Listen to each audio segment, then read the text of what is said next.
close your eyes and think of the word Porsche, what immediately comes to mind? Is it the roaring engine of a 911?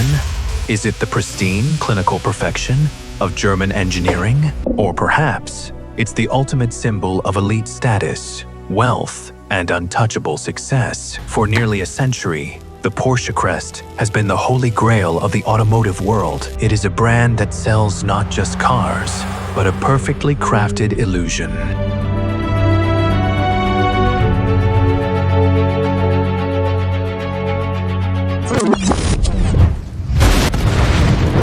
But behind the glowing dealership windows, behind the billions of dollars in profit, and behind the shiny metal crest lies a prodigious and deeply disturbing story. A story that the glossy modern brochures desperately want you to forget. To understand how Porsche became the unstoppable titan it is today, you have to look past the luxury. You have to dig into a past filled with total destruction. You have to uncover a company built on a pact with one of the most evil dictators in human history. A company stained by the horrors of forced slave labor. A founder who was thrown into a freezing dungeon, stripped of his dignity, and left to rot. And a brand that decades later had to completely betray its own soul just to survive. Buckle up, because the road we are about to take is dark, twisted, and entirely real.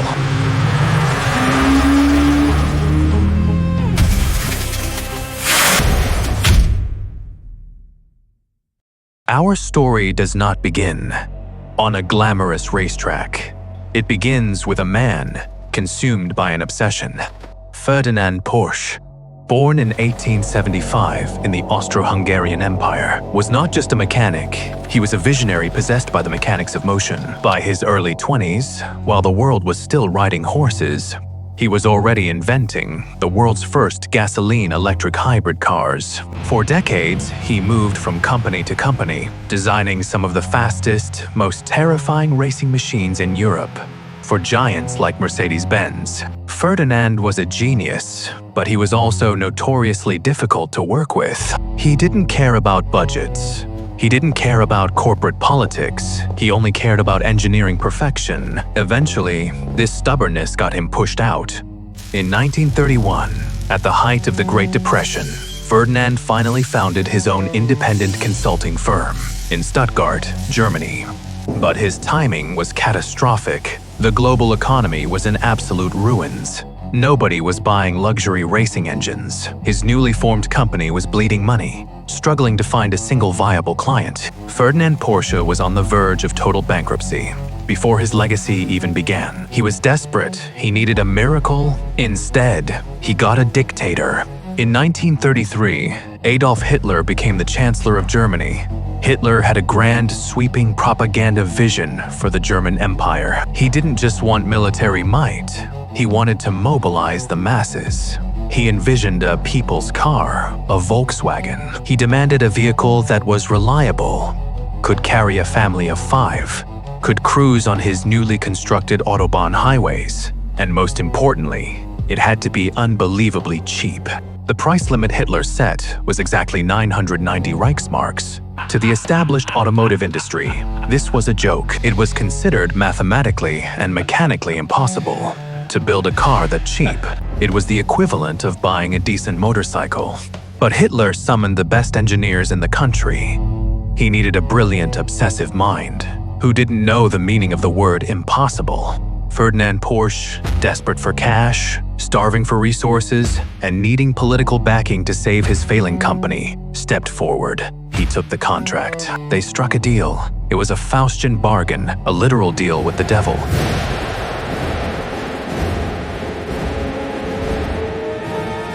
Hitler got his genius engineer, and Ferdinand Porsche got unlimited government funding and the ultimate green light to build his masterpiece. By 1934, Porsche and his engineering team had designed what would eventually become the most recognizable, best-selling car in human history, the Volkswagen Beetle. The prototypes were successful. The factories were being built.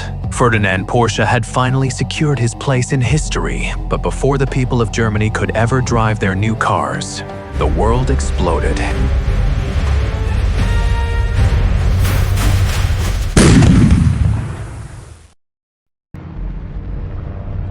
In September 1939, Hitler invaded Poland, plunging the globe into the nightmare of World War II. The massive Volkswagen factory, which Porsche had helped orchestrate, immediately halted all civilian car production. The dream of the people's car vanished overnight. The focus shifted entirely to the brutal machinery of war. Ferdinand Porsche, now firmly entrenched as a favored engineer of the Führer, was dragged directly into the heart of the Nazi military-industrial complex. The man who wanted to build race cars was now commanded to build weapons of mass destruction. He developed the Kubelwagen, a rugged military transport vehicle. He designed the Schwimmwagen, an amphibious vehicle that could cross rivers. But Hitler wanted more.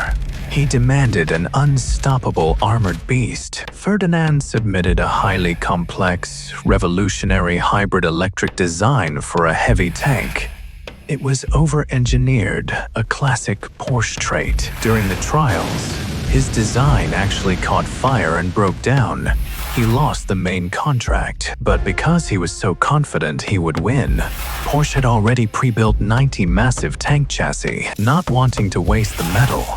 The German army ordered them converted into massive, heavily armored tank destroyers.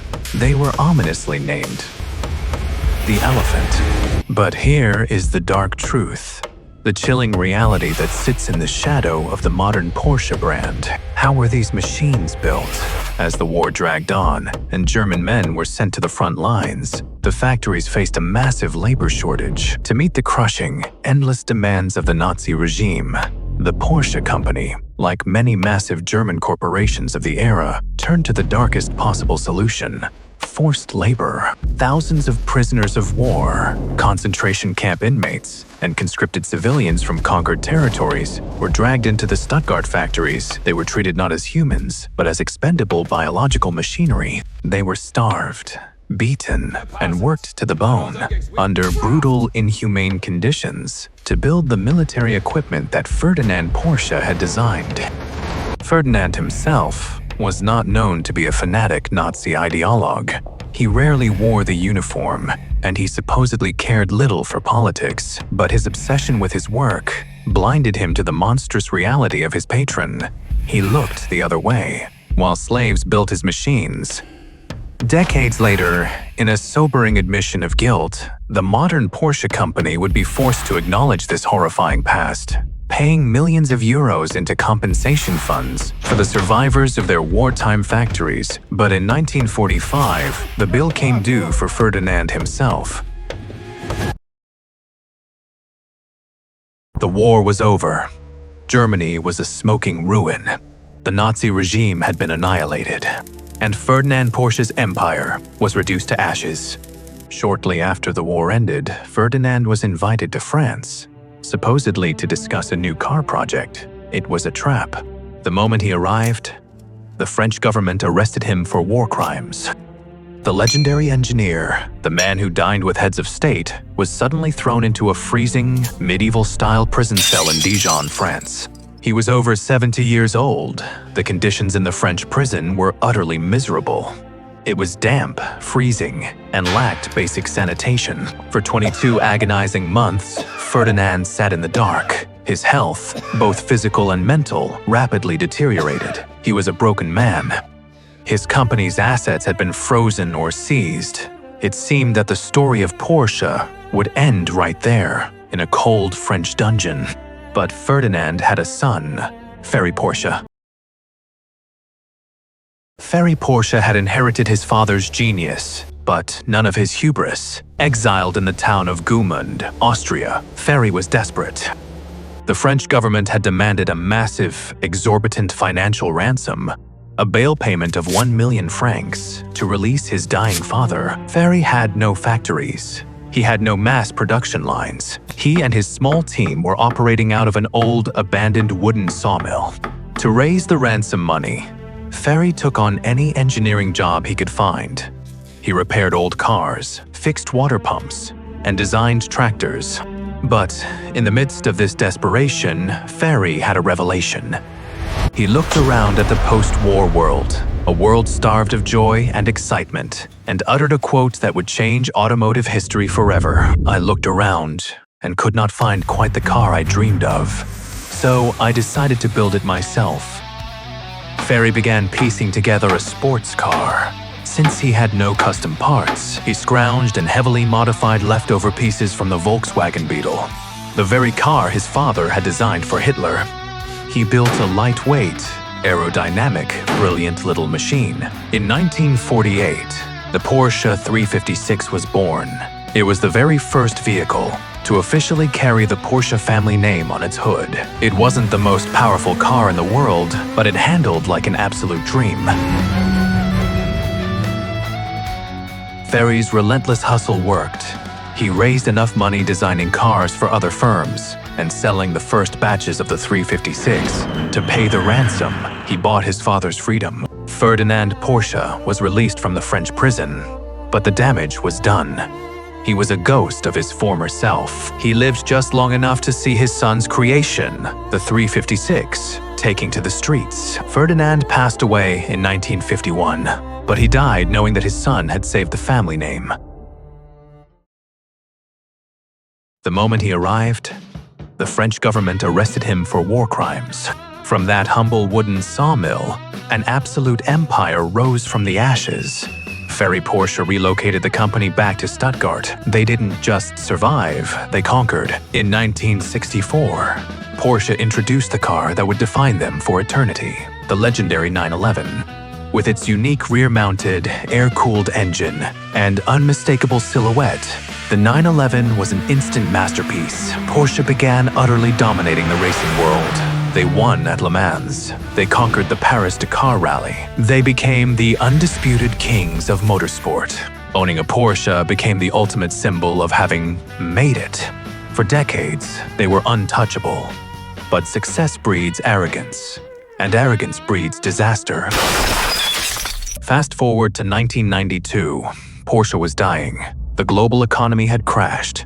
But more importantly, the Japanese had arrived. Cars like the Acura NSX and the Toyota Supra were destroying Porsche in the market.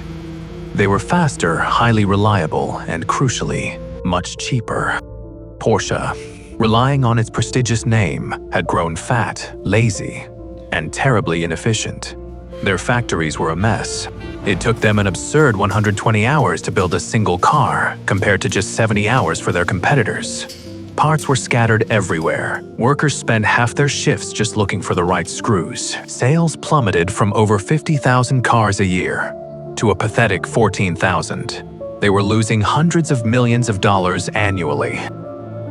Bankruptcy wasn't a vague threat. They were literally weeks away from shutting the doors forever. To save the company, the new CEO, Wendelin Wiedeking, did something that deeply humiliated the proud German engineers. He swallowed his pride, flew to Japan, and hired a group of former Toyota engineers to come to Germany and teach Porsche how to build cars. These Japanese lean manufacturing experts walked into the legendary Porsche factory, looked at the chaos, and basically told the German masters, "You are doing everything wrong." They forced Porsche to completely tear down their assembly lines. They cut the production time in half. They stopped the bleeding. But cutting costs wasn't enough to save the company. They needed to make money, massive amounts of it.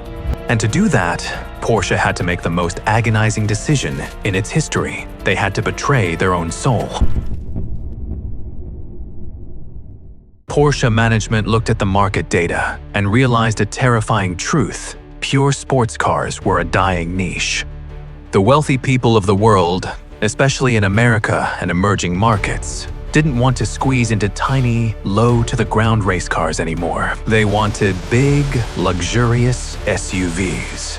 If Porsche wanted to survive, they had to build a truck. When rumors leaked that the creators of the 911 were teaming up with Volkswagen to build a heavy four-door SUV, the automotive world erupted in absolute outrage. Die-hard Porsche purists felt physically sick. Car magazines wrote scathing editorials. They called it a monstrosity. They called it a glorified tractor. They accused Porsche of selling out of destroying the sacred legacy of Ferdinand and Ferry Porsche just to make a quick buck.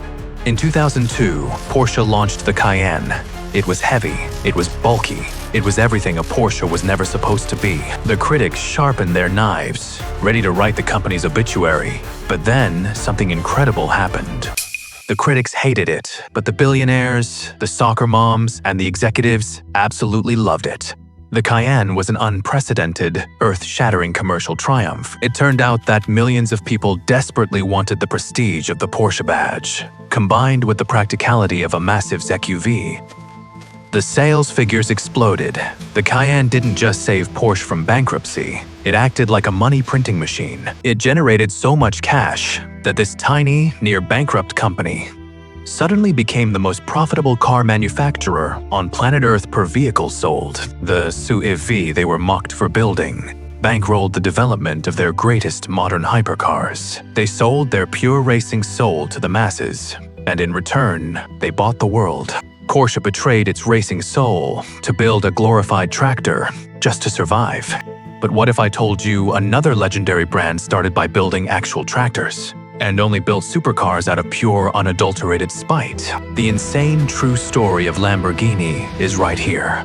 Click to watch now.